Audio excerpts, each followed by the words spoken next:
Hello everyone, কেমন আছেন সবাই? আমি সিথি। আশা করি আপনারা খুব ভালোই আছেন। এই তো সেদিন ঘুম থেকে উঠে পড়েছিলাম খুব সকাল সকাল। অনেক বৃষ্টি হচ্ছিল বাইরে, তাই আমি একটু ভিডিও করে নিচ্ছিলাম। সেদিন আমাদের বাড়িতে ছিল সত্যনারায়ণের পূজা, তাই ঘুম থেকে ওঠার পর ঘরের সব কাজ শেষ করে তারপরে পূজার কাজ শুরু করে দেব। যেহেতু অনেক বৃষ্টি ছিল তাই কাজ করতে একটু অসুবিধাই হচ্ছিল, বারবার ভিজেই যাচ্ছিলাম। এই তো এই ঘরে পূজার আয়োজনটা করেছিলাম। আসলে ঘরটা ছিল আমার জ্যাঠা শ্বশুরের ঘর, এখনও তারা ঘরে ওঠেনি, নতুন ঘর। সেই ঘরেই পূজা হচ্ছিল, কারণ বাইরে এত বৃষ্টি ছিল যে কোনোভাবেই পূজাটা বাইরে করা যাচ্ছিল না, তাই ঘরের দুই পাশেই পুজোর আয়োজনটা সাজানো হয়েছিল। আর সাজিয়েছিলাম আমি আর আমার মা দুজনে মিলে। পুজোর সব আয়োজন সেরে আমি একটু রেডি হয়ে নেব ঘরে যাওয়ার পরে, কারণ পুজোর কাজ করতে করতে পুরো ভিজেই গেছিলাম। যেহেতু বারবার বাইরে যাওয়া হচ্ছিল, ঘরে আসা হচ্ছিল, আর বাইরে অনেক বৃষ্টি ছিল, তাই অনেক ভিজে গেছিলাম। তাই এবার একটু আমি চেঞ্জ করে রেডি হয়ে নেব। যেহেতু পূজা, সেই জন্য একটু শাড়ি পরেছিলাম। আমার সচরাচর সেভাবে শাড়ি টাড়ি পরা হয় না, তাই একটু হালকা পাতলা একটা শাড়ি পরে রেডি হয়ে নিলাম। একটু সাজুগুজুও করছিলাম। পূজা উপলক্ষে পায়ে একটু আলতা পরছিলাম।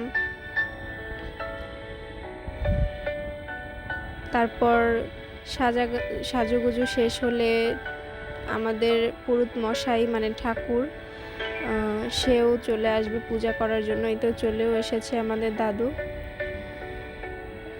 তারপর পুজোটা কিন্তু ঘরের মধ্যেই হচ্ছিল, যেহেতু অনেক বৃষ্টি ছিল, কোনোভাবেই বাইরে দাঁড়ানো বা বাইরে বেরোনো সম্ভব ছিল না। সবাই ঘরের মধ্যে চলে এসেছিল পূজা দেখার জন্য। আমার সব জায়েরা, কাকি শাশুড়ি, পিসি শাশুড়ি, আমার শাশুড়ি, তারপর ঠাকুমা, তারপর ছিল জেঠিমা শাশুড়ি, সবাই ঘরেই এসে পড়েছিল। বাচ্চারা, যেহেতু পূজাটা ঘরেই হয়েছিল, তাই সবাই সবার মতন এক কোণে দাঁড়িয়ে দাঁড়িয়ে দেখছিল।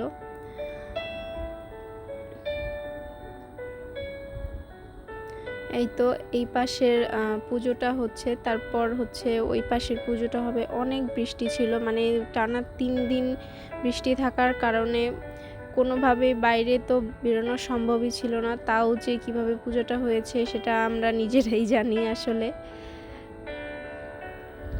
তারপর যেহেতু সত্যনারায়ণের পুজোর একটা পুজো বাইরে হয়, তারপরও আমাদের কিছুই করার ছিল না। তখন দাদু এসে বলল, না সমস্যা নেই, ঘরের ভিতরেই করা যাবে, এত বৃষ্টিতে বাইরে কিভাবে করা হবে। তাই আমরা ঘরেই করছিলাম। আর এই যে আমার পাপান, ও অনেক দুষ্টামি করছিল ঘরের মধ্যে দাঁড়িয়ে দাঁড়িয়ে। তারপর এই তো এই পাশের পুজোটা মোটামুটি কমপ্লিট। এখন আবার ওই পাশের পুজোটাও শুরু হয়ে যাবে, সত্যনারায়ণের পুজোটা। এবার এইখানেও পুজোটা হচ্ছিল। তারপরেই তো আমাদের পুজো শেষ করে প্রসাদ মাখা হবে, প্রসাদ খাওয়া হবে। তো